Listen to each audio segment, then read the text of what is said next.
Hello, everyone. Welcome to Sentinel. So this is part three of the Ettore Files, and I'll tell you what, it's pure gold. The more I listen to it, the more I go back and listen to it again. Mike Ettore, retired Major, United States Marine Corps. I've talked about him many times.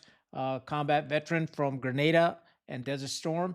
And Mike shares his insights as he has since part one, part two, and part three.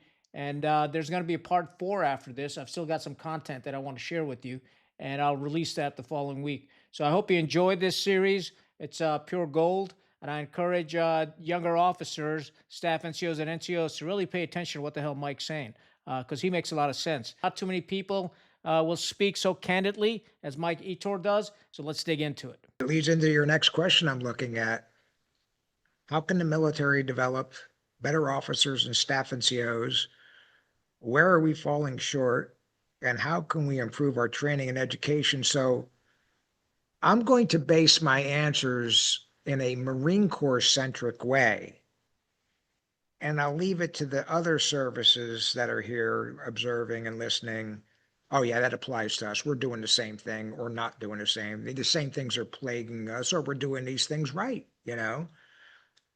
And furthermore, I want to qualify, my network in the Marine Corps is fading. But up until about 3 or 4 years ago, I had a hell of a network in the Marine Corps Sure. still. People that I served with. And for example, when force design got rolled out, I had, I believe, far more private conversations about force design with active duty and recently retired generals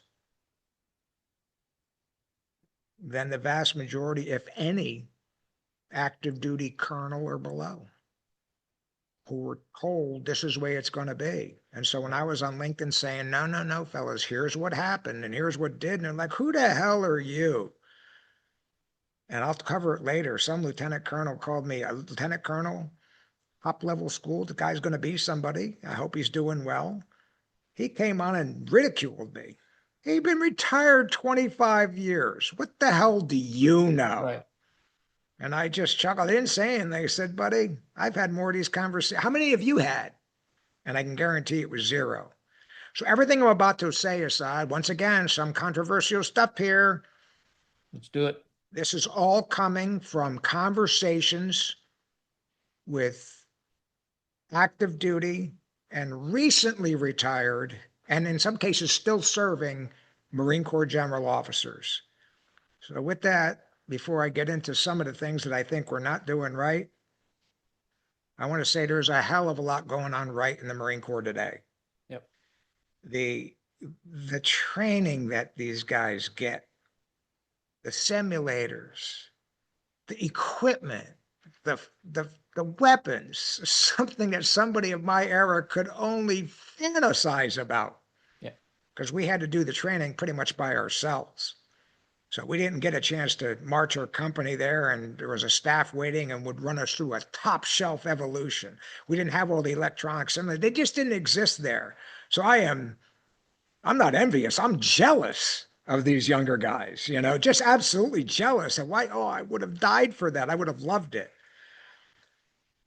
On a different topic, I am very happy that in the last 25 years or so, the Marine Corps' philosophy on awarding personal awards Yep. in peacetime has changed 180 degrees.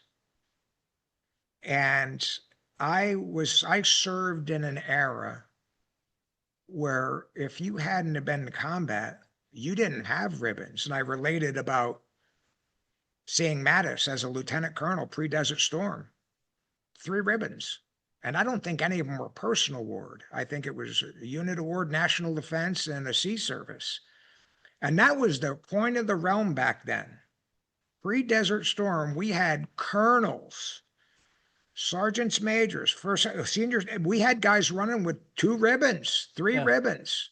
Rare to see a Marine back then, especially a sergeant and below with a Navy or chief. I never saw it once. And so I sent you a picture of the Charlie shirt Yep. I wore on my last day of active duty.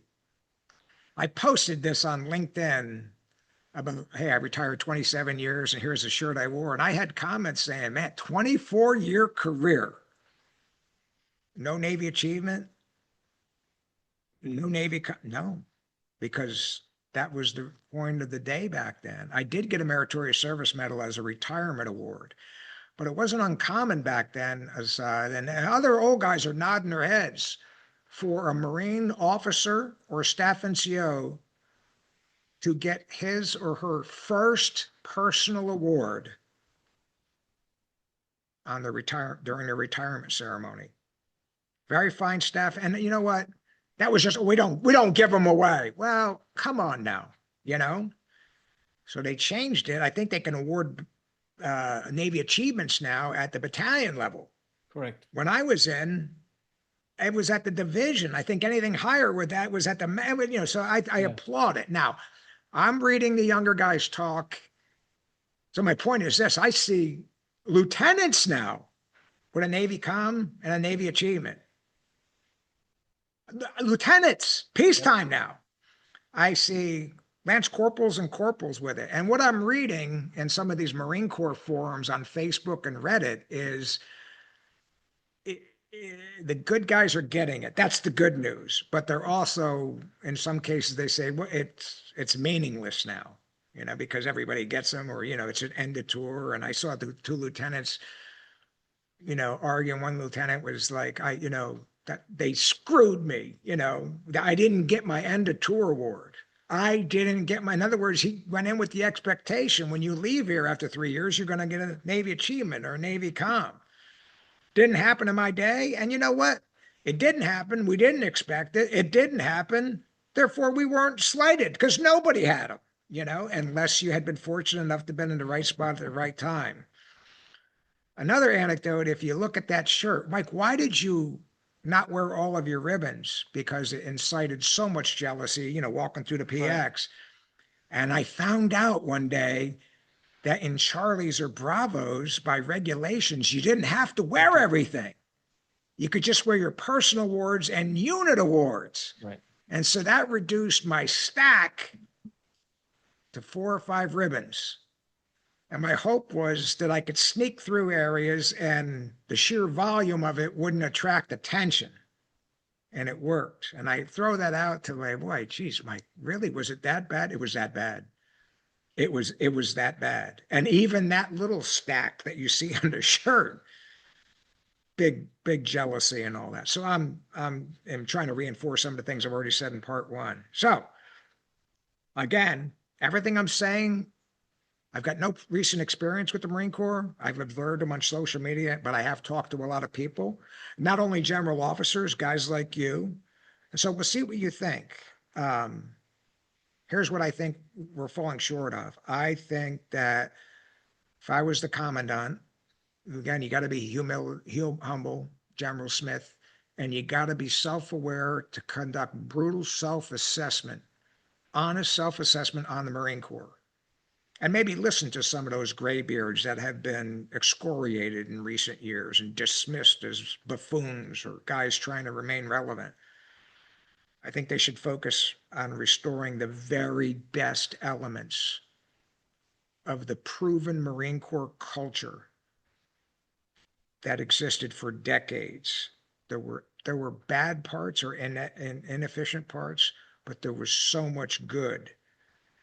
And it's obvious when you talk to younger Marines, and I'm talking major generals and below, sergeants majors and below, they were taught or inferred by a lot of people that everything that happened in the past was bad.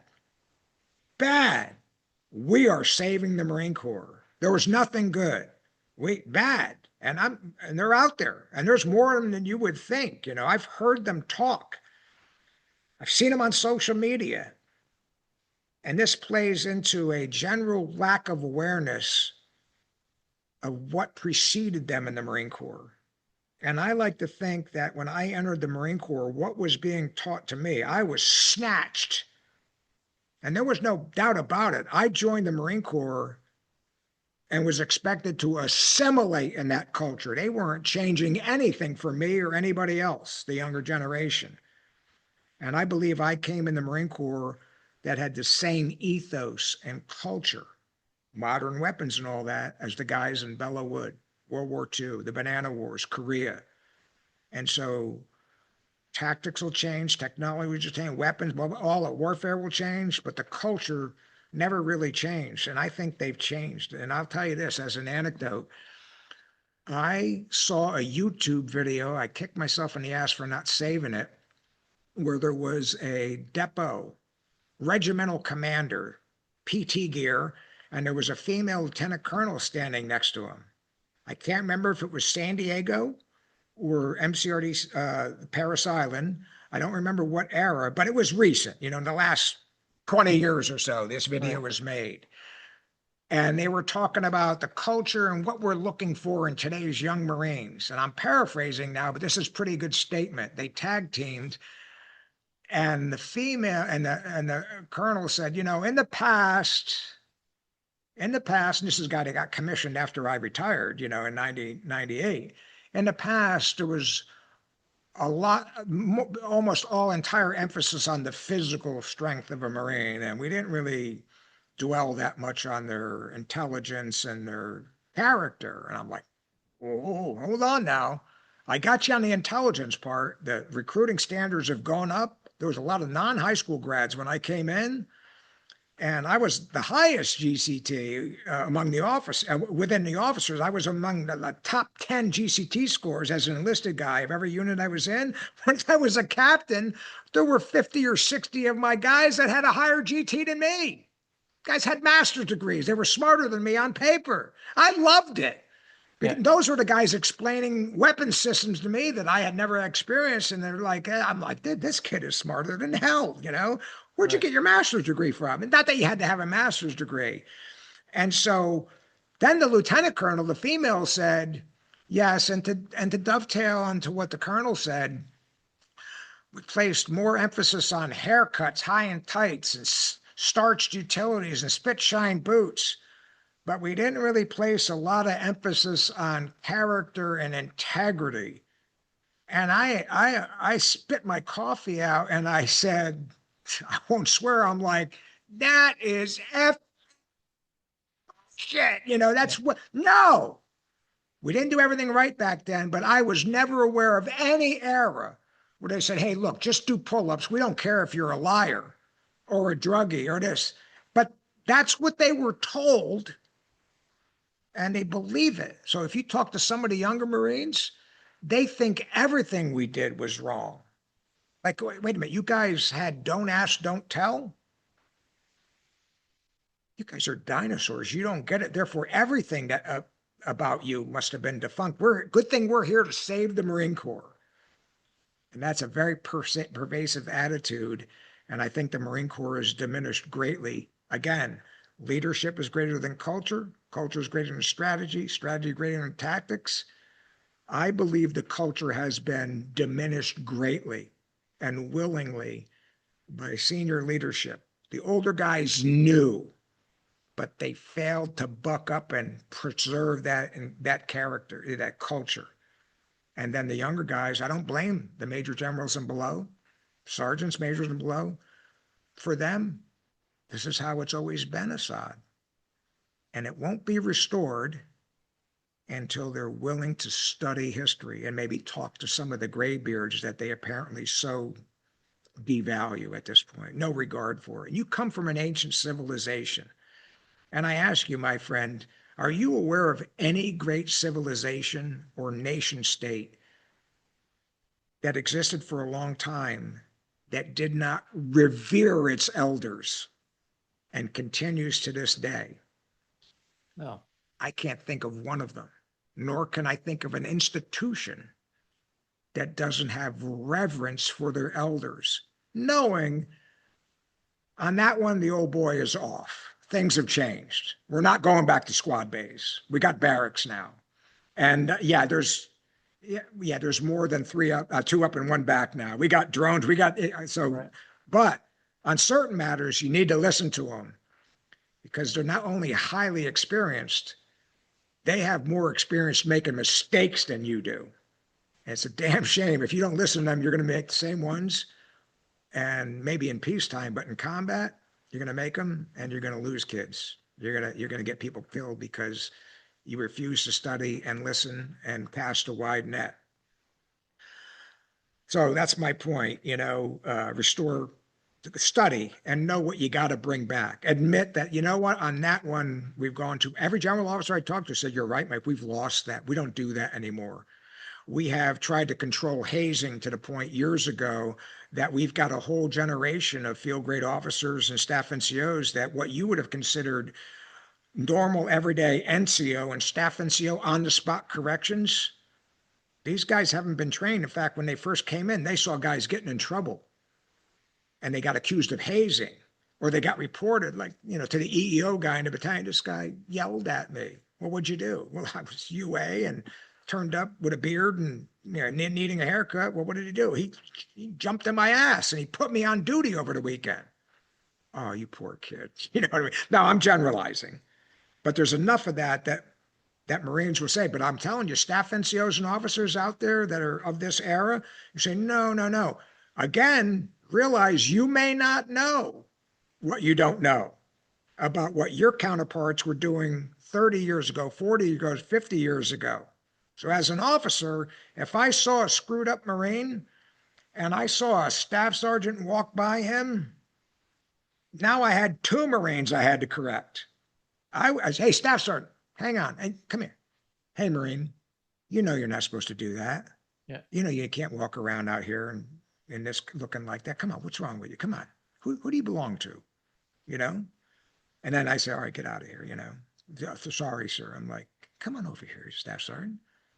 What the hell's wrong with you? You saw that. And you walked by him and you made me, a lieutenant, correct him? That guy would have been humiliated, and I never had to do that a single time. Now, I'm not saying it didn't happen, but my point is this. I can't tell you how many times I saw something and I made the move and some sergeant or corporal or staff sergeant said, sir, I got it. And I would just step back and he would go, come here, Devil, let me talk to you. Take him aside and give him a little bit of mentoring, And I have been told by countless general officers that spanned my era and yours and the current era, Mike, we did it to ourselves. We jumped on them so bad maybe 20 years ago with Hagee and his sergeant major. We're going to get to the bottom of this hazing. Don't go into barracks off duty. Let them go. We're not doing field days like this anymore. Well, look what happened to the barracks now. Now they're outsourcing it to civilians. And the barracks have always been funky at best. But you don't inspect it and all that. What do you think's going to happen? So anyway, I'm pontificating now. The next one, relative to the first 2, is all leaders must constantly evangelize and enforce all standards and regulation, no matter how trivial. And I'll give you one example. If you go on social media today, officers generally look really good. Most staff NCOs, super good.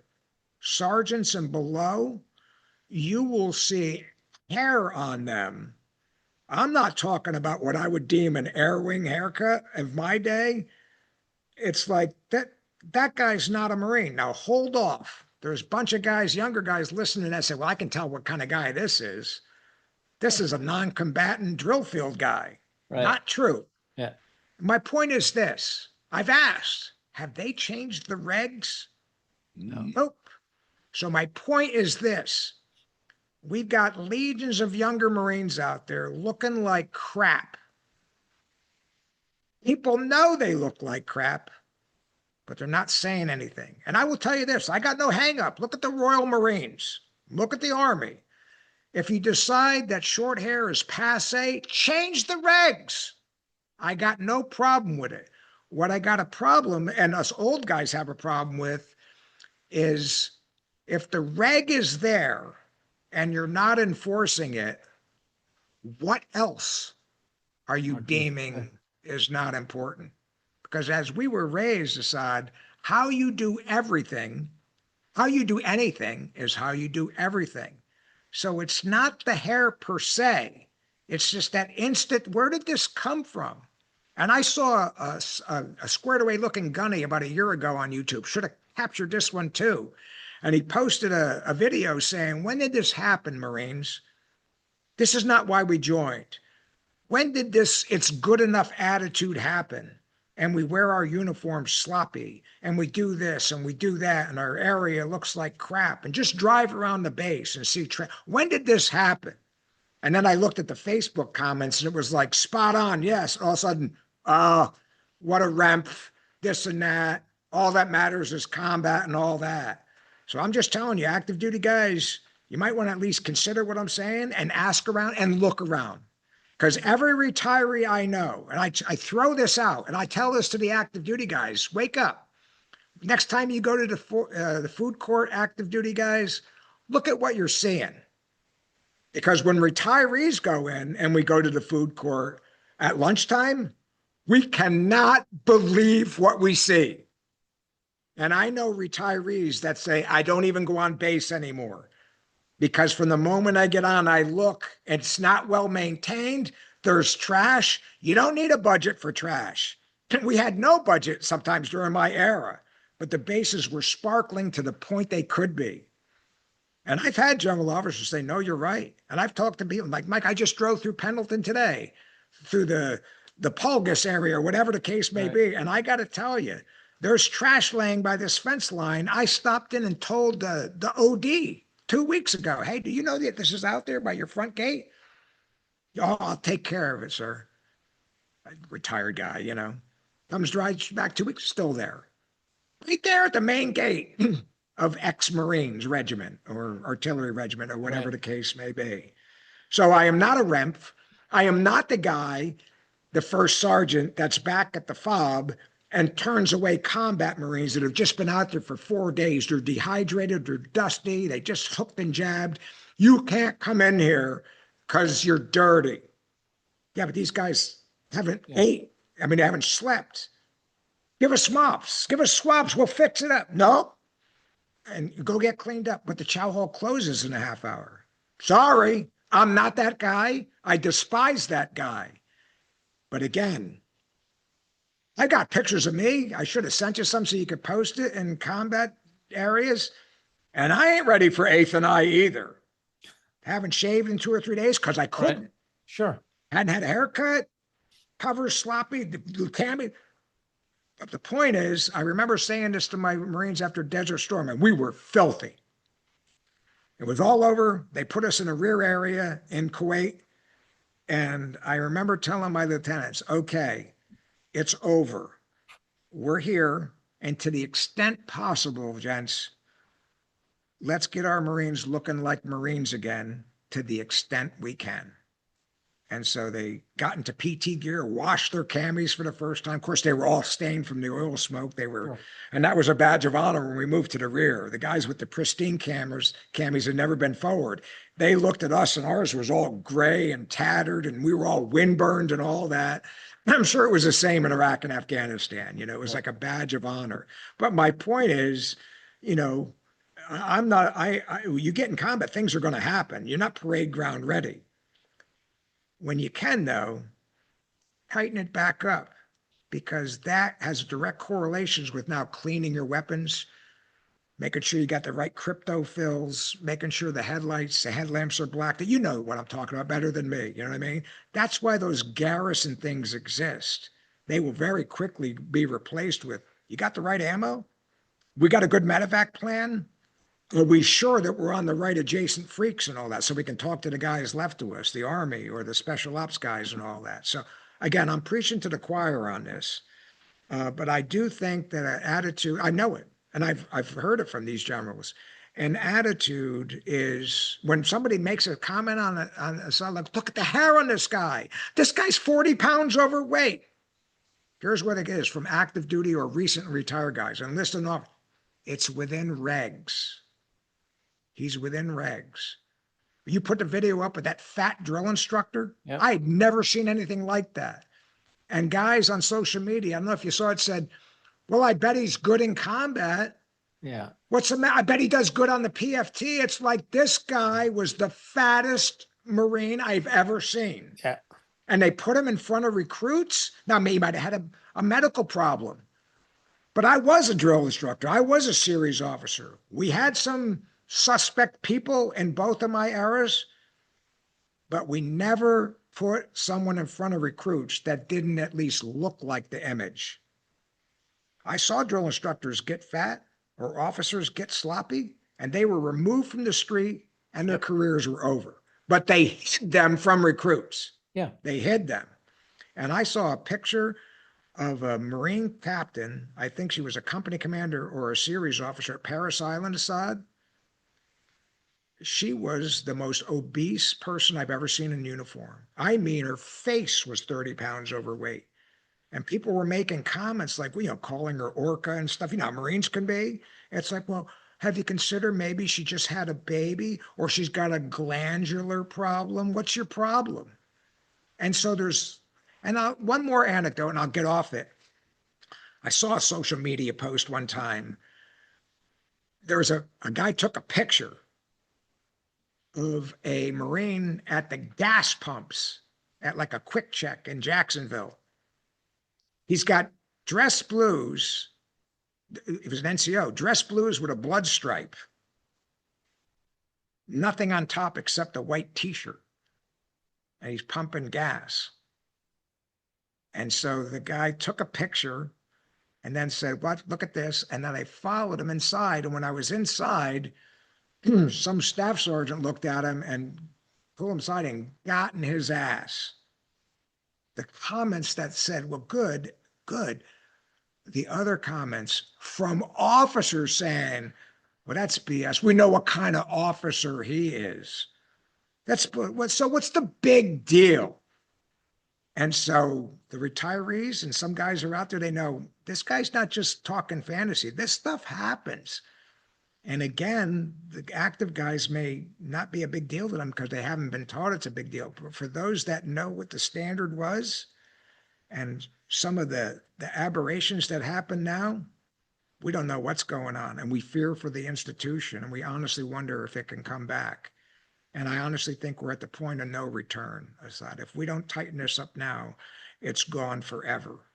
And we will go the way of other societies. So this within regs and minimum passing grade and its good mentality leading to people ridiculing anybody that would make comments like mine, I think it's very real. So I'll shut up and let you talk. What do you think?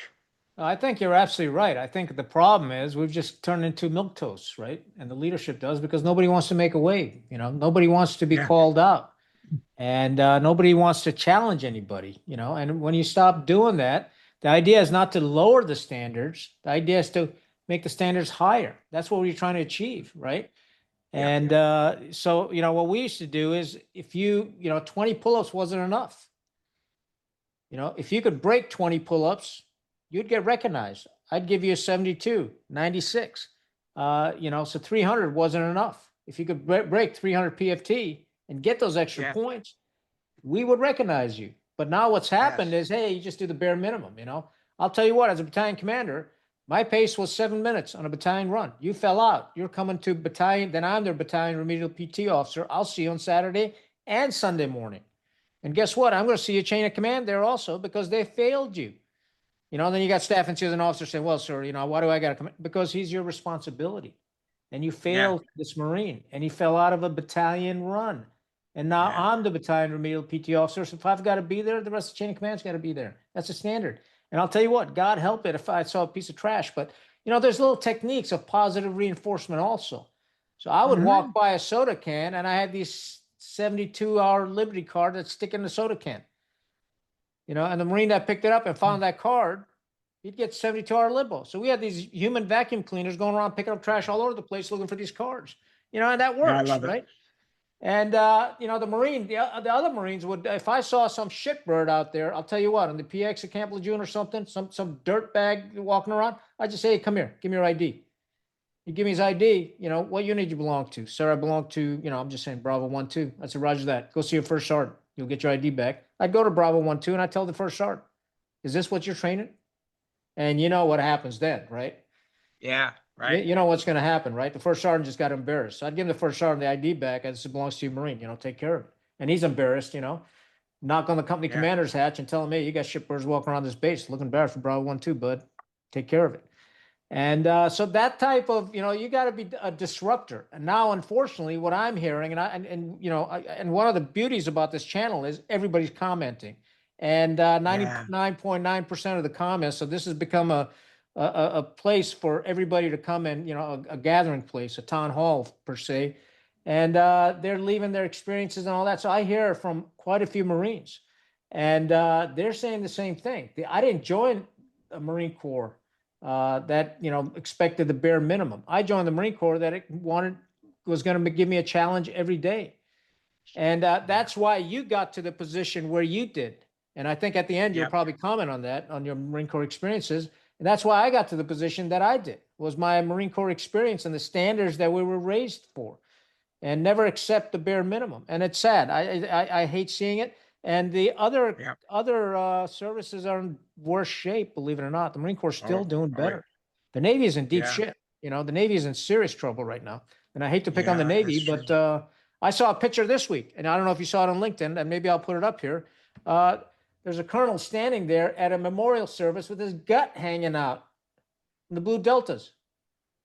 And I'm standing there. You got to be shitting me. Go on Timu and get a waist thing. The waist thing that trims your waist. That sucks in your gut. Do something, man. But don't stand there and embarrass the entire Marine Corps because I worked my ass off, and so did you, and so do thousands of other Marines to stay in shape and to represent the Marine Corps. And for some schmuck to come along with his gut hanging out because he's had too many beers and his tub of lard. Unacceptable. That's my opinion. I guess that's what Genghis thinks. But yeah, Yeah, 100%. I agree.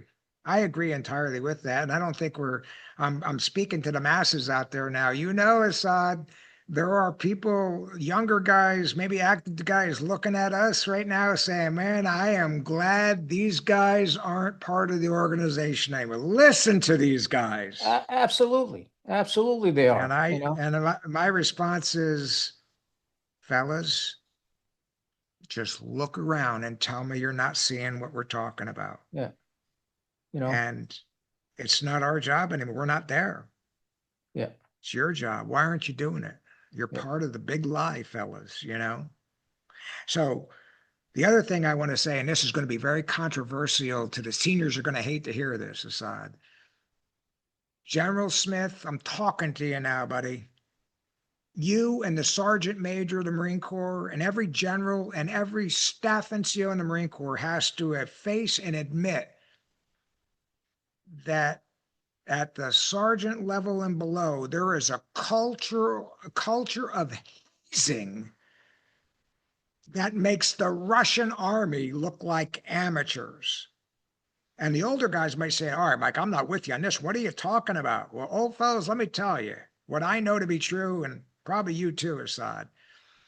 Within an infantry battalion, when new guys get delivered from what used to be the School of Infantry, right. so you got 60 or 80 new boots coming in. It's referred to as a boot drop. Oh, it's a boot drop. It's kind of like pickup day on the Yeah, depot when the drill instructors get their recruits. And officers aren't all that involved. Though you're going to so Echo Company gets theirs.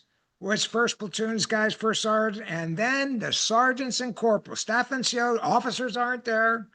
They don't want to be there. Staff NCOs like just don't hurt them. And what has happened, and you can go read about it and talk about, I defy anybody younger to say, current guys to say it's not happening.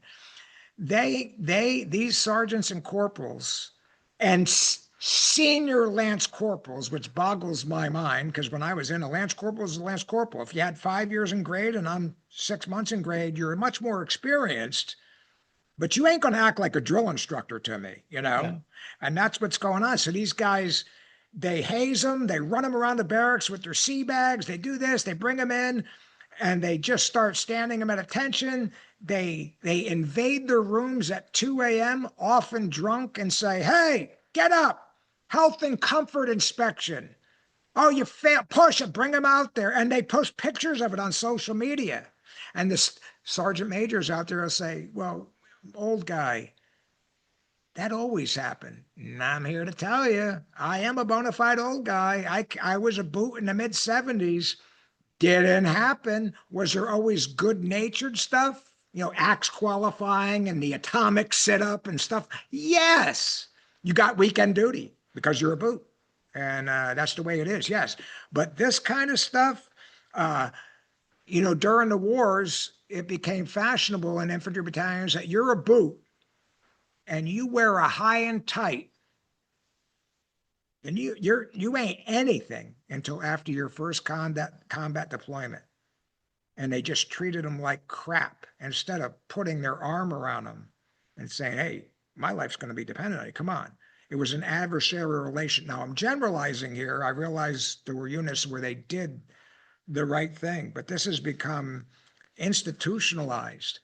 Another thing that I talked to drill instructors about this. I talked to a guy from my hometown, meritorious gunnery sergeant on the drill field, Paris Island, about 10 years ago. Drill instructor of the year, you know, went up for that. The Marine Corps drill instructor of the year. And I said, hey, bud. And I went to high school with his mother and father. And he's a great Marine. He's a sergeant major today.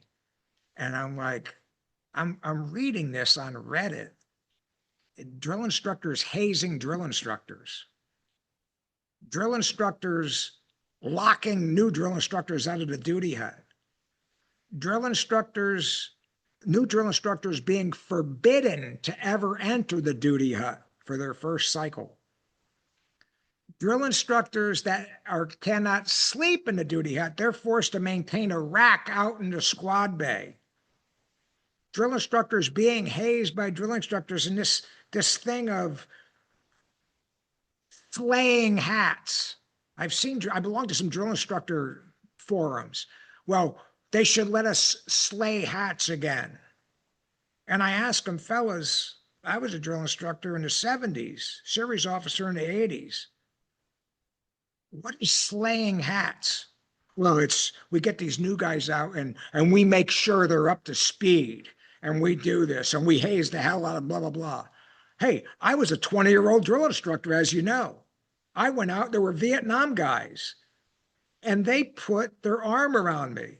And I realized very quickly, I'm going to answer this later, but I realized very quickly I can do this. In fact, I'm better at this than some of the guys with 3 tours in Vietnam and 4 purple. I respect it, but I can do this. I belong here.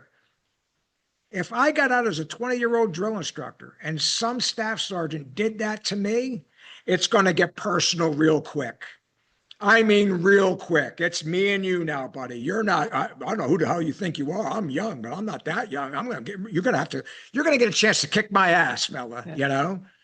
Same thing if I was a Lance Corporal experience all this. And that drill instructor of the year told me, Mike, I hate to tell you this, it's absolutely true. And I'm like, when did this start? He said, well, it was here on my first tour. This is my second tour. It was here on my first tour. So I asked, and guys, I said, well, I was a drill instructor in 2000. This is how it was then. I'm telling you, it wasn't. I don't know where it started, but it exists even today. Drill instructors being hazed off the bat, subhuman citizens, secondary citizens, so to speak. I'm just pointing this out. Sergeants Major, I'm talking to you now, friends. This is your problem.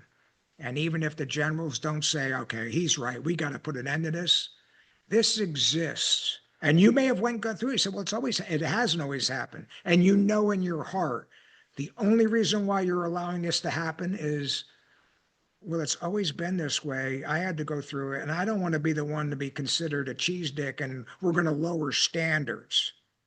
You're not lowering standards. You're treating Marines like they should be. Inexperienced Marines. I mean, I'm all about Assad. I think part of the reason why you got in trouble is because you acted like me and other guys who were a dime a dozen in a different era. Right. No, you're absolutely right. You were your treatment of being hard, 7-minute miles, getting in people's asses, demanding of your officers and staff. If you didn't do that 20 years earlier, you would have been suspect as an officer. That's right. But the day changed and people learned to be offended.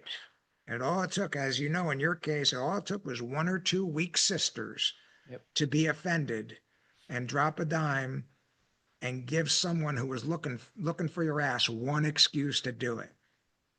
And so it's a damn shame. And so, sergeants major, don't blame the generals for this. You know what's going on your barracks at night. First sergeants, you know what's going on in your barracks at night. Are you going to do something about it? Or are you going to let this dysfunctional family keep going and then wonder why that kid won't re-enlist? Or wonder why he's going UA? Or wonder why there's a morale problem? I Oh, you would got submit to something you that say. sergeant majors don't know what's going on in the barracks because just, about That's 4 or my 5 months point. ago, That's my point, yeah, 4 or 5 months ago, there's a big, media came out with all the barracks in such shitty shape because people aren't walking through them. That's the first point. The second point, and you're absolutely right about the hazing. I mean, 100%. And, and there's ways to work around it. So the ways to work around it is the sergeant major goes to SOI, gets the list of Marines that you're supposed to receive, welcomes them at SOI. So they at least have a friendly face when they get to the battalion area. And then the sergeant majors and the first sergeants receive them at the battalion area and then hand them off to the platoon sergeants. So that's how it's supposed to be in a formal manner. But, the little fuck games are going to happen at nighttime. You know that's going to happen, right? That's the bully in us. Yep. And that really comes from where? From the drill field. Everybody wants to be a drill instructor, but they're not qualified to be a drill Absolutely. instructor, right? So that's one problem. But here's the bigger problem. So I told you we did 2 rotations at AP Hill. And part of the rotations were to get all the Marines qualified on the weapon systems. I had a 90% failure rate on the squad automatic weapon, M249. And I couldn't believe it that my Marines couldn't shoot the squad automatic weapon based on the McCree standards. Come to find out, once I started digging into it, that new PFC coming out of SOI was handed the SAW because it's the heaviest weapon in the fire team. Not realizing it's probably the most important weapon in the fire team because it can lay down Yes, exactly. an incredible amount of fire. And I'm looking at this like, you got to be shitting me. So we had to reissue all the squad automatic weapons to a more seasoned Marine in the fire team and then reshoot everybody, train them and reshoot them to get them qualified. And then there was a battalion policy that new Marines will not get the squad automatic weapon. And that helped us in combat. I've got a great picture. I'll throw it up here where we've got these saws online and we're engaging the Taliban in the mountains. And so to me, that was really, people haven't even realized that. When you look at who's being assigned what weapon system. And that's where the unit leaders have to be engaged in weapons assignment. And platoon commanders especially, make sure that your most important weapon system in the platoon is given to the seasoned Marines that know how to operate that weapon system. That's so important. Yeah, so great points. I think that's fantastic. And I'll close it out with 2 things, an anecdote and a challenge. To your point, sergeant majors, you got to know what's aware, and I think if they're either unaware and detached, first sergeants, company gunnies know. Yeah. If you know and you don't do anything about it, you're it's part of the criminal. problem. Yeah, you're criminal. If you don't know, you're part of the problem. Yep. And I will tell you this. So when my emphasis on NCOs, when I took over Weapons 1-8, I did inherit a really good company from a captain named Jim Welsh. So he gave me Weapons 1-8. He went somewhere else, and next thing you know, a week afterward, boom, Saddam Hussein invades. We're going somewhere. He says, "Man, what poor timing." I felt for him, but he handed me over a good company. So I was there to enhance. I didn't have to repair and all that, but I did probably place more emphasis on the NCOs. And so I think the Marines loved the fact, okay, this is guy. He was one of us. He was a drill instructor. I respect that. And I saw him. He's got a couple of ribbons, and very few people don't. And then listen to what he's saying. Hey, the prime drivers here, corporals and sergeants. I'm going to demand of you. I'm going to give you authority. Marines will listen to you. If you bring a Marine in front of me, what's the deal? Sir, he did this. Really? Marine, what do you think? I didn't do it, sir. Guilty. That corporal and sergeant would not lie. If it comes down, and I told the whole company that if it Right. comes down, so you, I'm a vet now. If I ever find one of these guys Yeah. abusing that, they'll wish the hell they were never born. And so that company got infused. Sergeants and corporals were on fire, and I knew. Oh my, and I had great officers and staff NCOs too. It was on fire. Well, we get into the desert in Saudi Arabia staging, and we're there for 4 or 5 weeks before we go into the desert. Now we're getting closer and closer, closer. And I start looking around my company area and I see staff NCOs, Marines they were training. Oh, you made a mistake. Push-ups, mountain climbers. And Yeah. I'm looking and I'm watching. And I saw this, I watched for 2 days. Maybe this is an anomaly with that. Nope. Sergeants were, they were acting like drill instructors.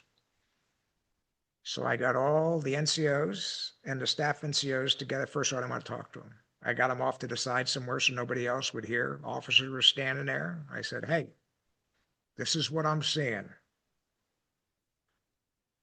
And first of all, fellas, this ain't right.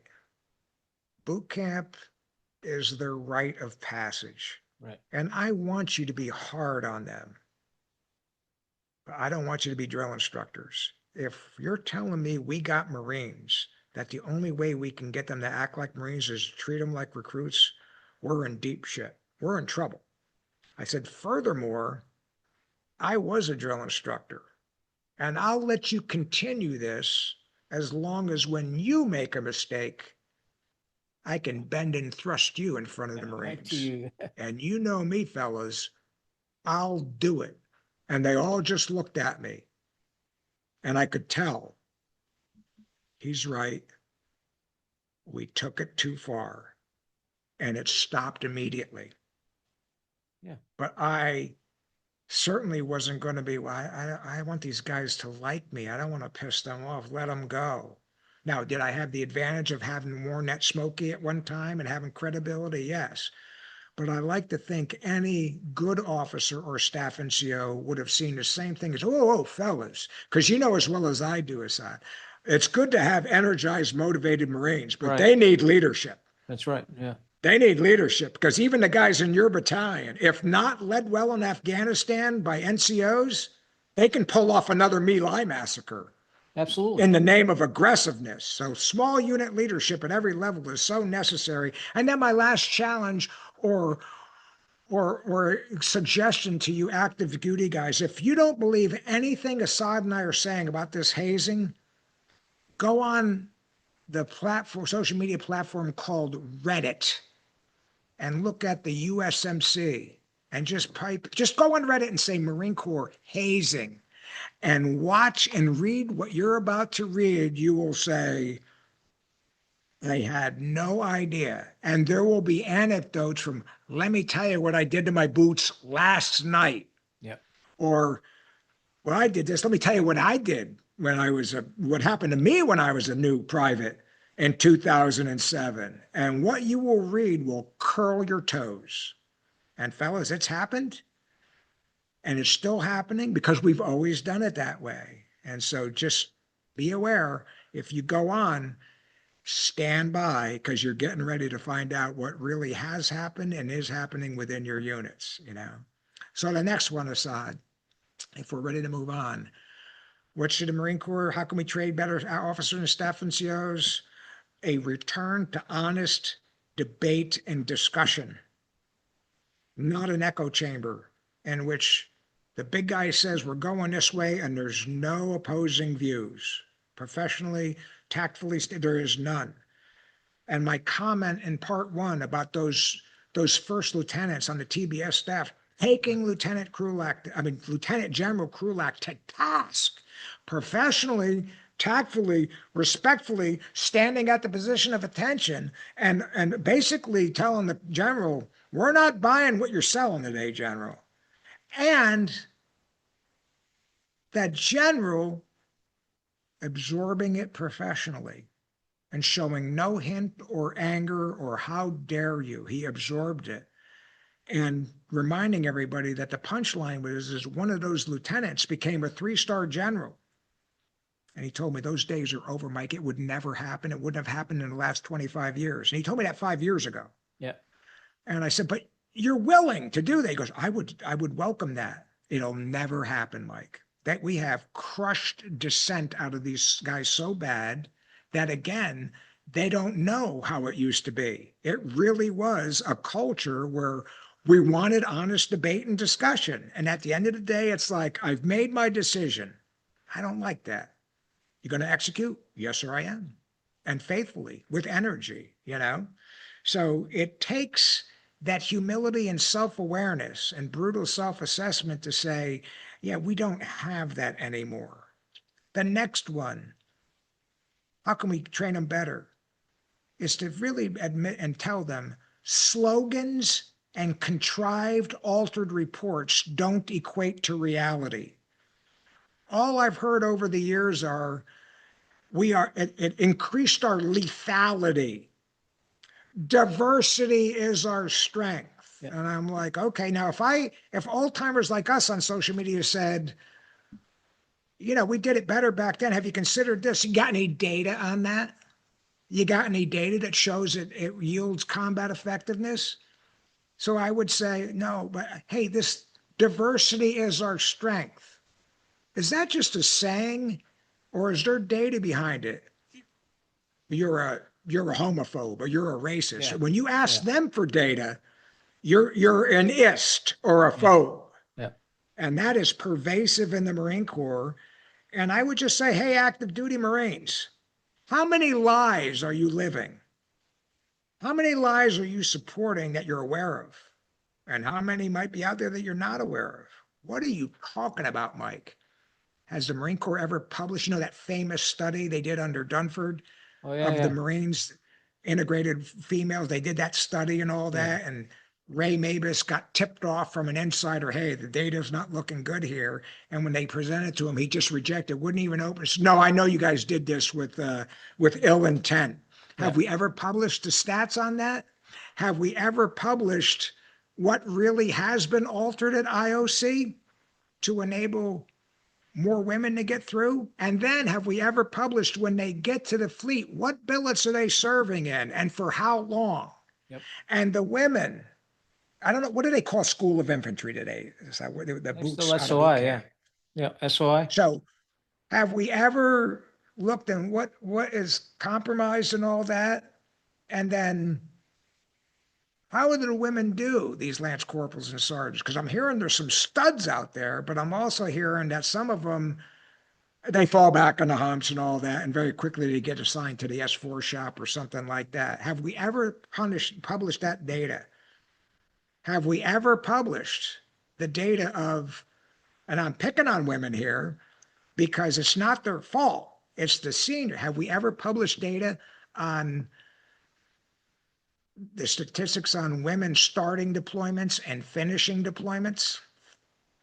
Have we ever published the data on women in combat arms, their injury rate and their ability to do physical stuff on a sustained basis? The data is there, fellas. You know it's there. Who's going to be brave enough to throw it out? You won't throw it out under today's climate, because to do that goes against the narrative and you're going to be in big trouble. It doesn't support the school song. Has the Navy, they've got 25 or 30 years now data of women integrated on combatant ships. You read what the sailors say and officers, is like a great percentage of them don't complete the deployment. Some of them get pregnant just not to have to deploy. Others, believe it or not, and I'm taking the low road, and I think this is a minority, others get pregnant on deployment. And I'm pregnant, I have morning, and gone, and they don't replace them. And that yields bitterness, because now a 10-person division on a destroyer is now down to 7, and they're not getting replacements, so now these guys are working extra hours and all that. So I would just say this, fellas, how many slogans are you operating about? Force design. We have to prepare. This is cutting edge. We're prepared for Indo-Pac, more lethal. It's been 5 years. Are you aware of them getting any of the things these old guys were asking. What about this? You're an old guy. 5 years later, the questions are valid. There's still no answers. And now they changed it from force design 2030 to force design. And well, we're more lethal than ever.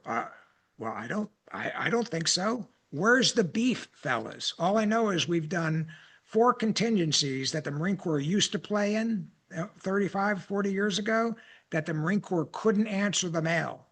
So other people are doing NEOs and other, we can't play anymore in that stuff.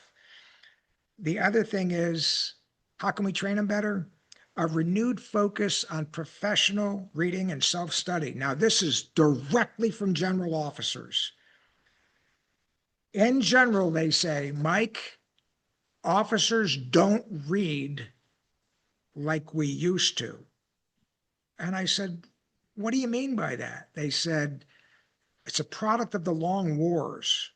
They were worried, rightfully so, about training. They got training. We're getting ready to deploy again. So there really wasn't a lot of emphasis on Lee's lieutenants or professional reading and all that. And when I talk to people like that, they're like, well, we ain't got time for that. We don't, and so we need to get back at that. Now, as you know, you cite this. I was of that era when we started doing that with Al Gray, and it went off the deep end of the other extreme. Right. Where they were telling lieutenants. I had a lieutenant one time. It's in trust-based leadership. He was going to be in charge of a night fire with night vision scopes on the M60s and saws. And I said, all right, Lieutenant Smuckatelli, you're the OIC. Let me hear it.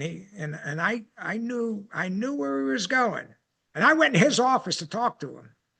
I said, hey, I'm new to this. You remember now, the night vision optic for an M60, is there a different reticle for the saw and the M60? I'm not sure about it. He didn't know. He didn't know. And he didn't know several other questions that he should have known as the OIC to make sure, hey, do we have the right reticle on the M60? Otherwise, it's wasted training. We're not going to hit anything, And there was a book on his desk, Lee's Lieutenants, because these guys, you got to read this so that when you're a colonel someday or a general. And I said, look, and the pub, though, for that scope was on his desk. The TM. It's a perfect setup. I said, Lieutenant, listen to me. I'm all about reading. I've got a big military library. But tomorrow, all that counts is that you know the stuff in this, because many of your Marines won't. You got time to be a colonel. I'm not saying don't read it. You better get your nose in professional pubs at your level right now, fellas, And he did it. He did well. And like I knew, he got out after 3 years, hugely successful on Wall Street. We still chuckle about this, but he was only doing what the IOC instructors told him. So we did go off the deep end where, I know I'm not too physically fit, and I really don't, but I read a lot. Let me tell you about the last 13 books I read. And my point last time I saw it is, hey, Mattis, 5,000 book library? Yeah. Great.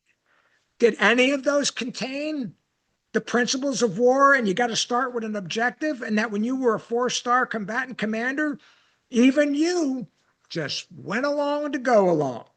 So what good is all that reading if you can't synthesize it and have the moral courage to apply the lessons in an environment where that moral courage could cost you, And so it's a little side comment on that. Along with that, to support my previous comments, I think the Marine Corps really needs to focus on casting a wide net for honest opinions and debate from outside sources. Because what I saw in response to the old graybeards and their concern about force design tells me we have lost that. And so I do think there is a long time echo chamber in the Marine Corps where the big guy says something and everybody agrees.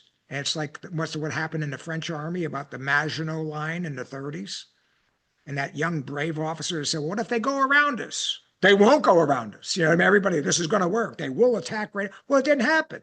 And so I think we've got a lot of Maginot Line thinking in the Marine Corps today, especially with this, I think, very fatally flawed strategy of force design and these missile units isolate. I think we're going to do to them what we did to Japanese, bypass them or roll them up like Wake Island.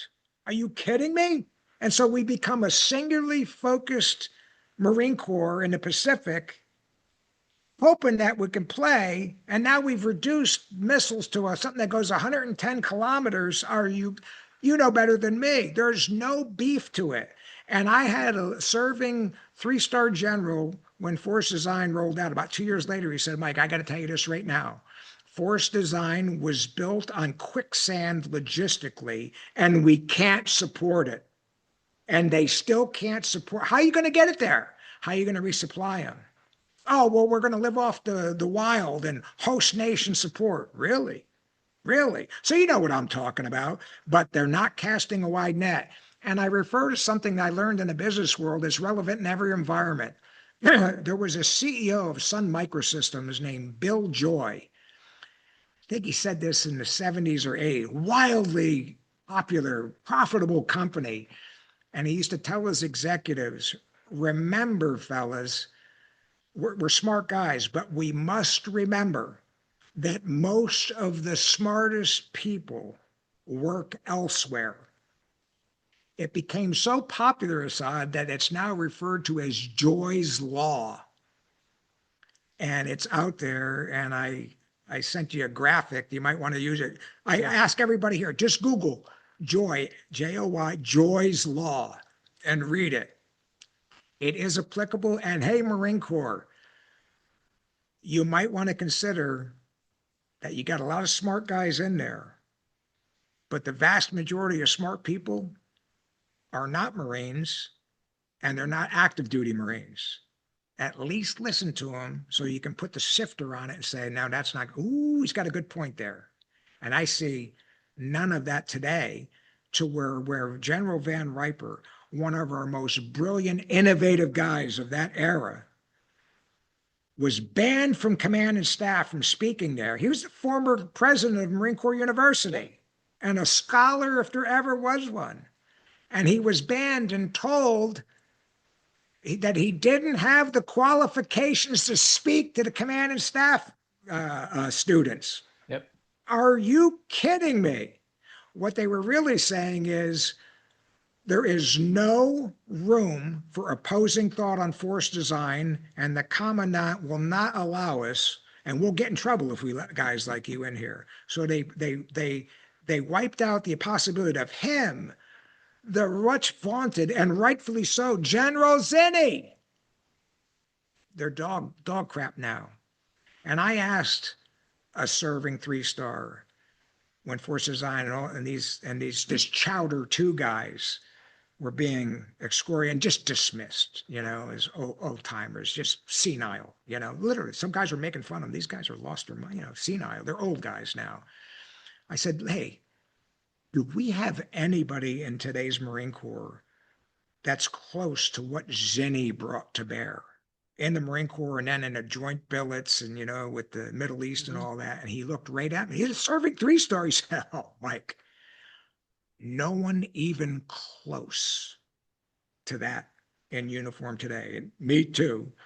And the shame of it is a lot of the younger guys don't know about Zinni and other guys. So I saw Zinni, PhD in military innovation. A lot of people don't know that.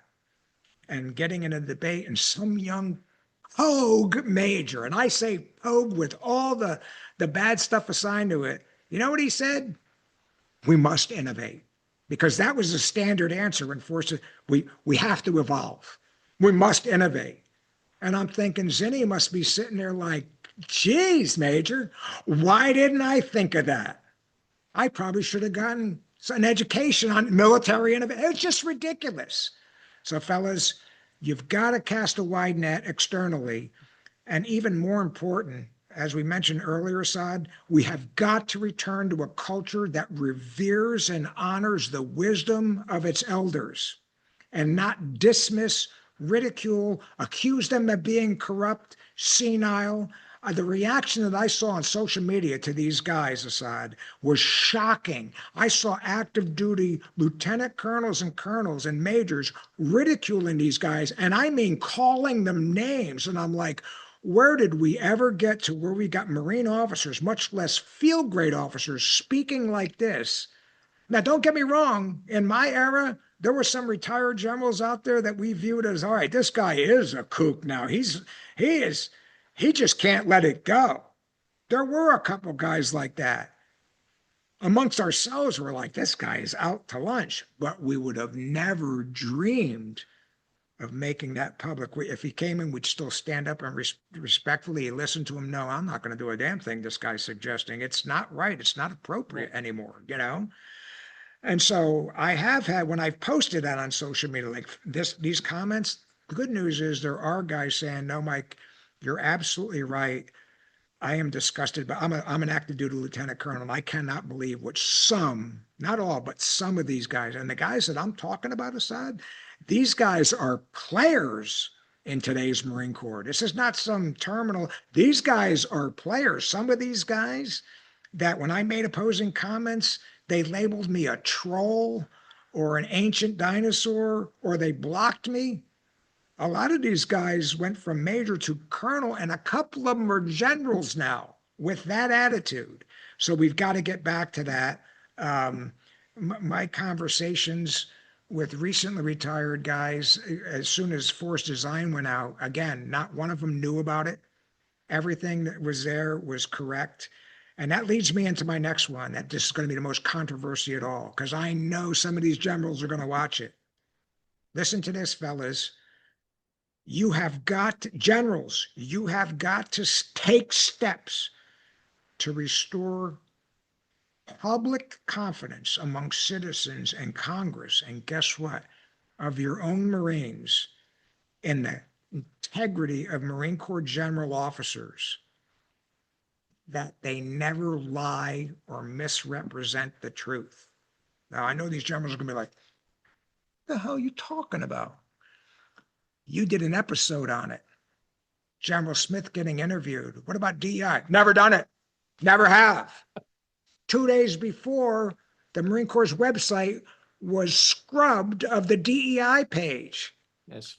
And if you looked at a African-American brigadier general at Paris Island, if you looked at his resume, it said proudly, and he's a great officer. I heard nothing but good things about him. I think he's a major general now.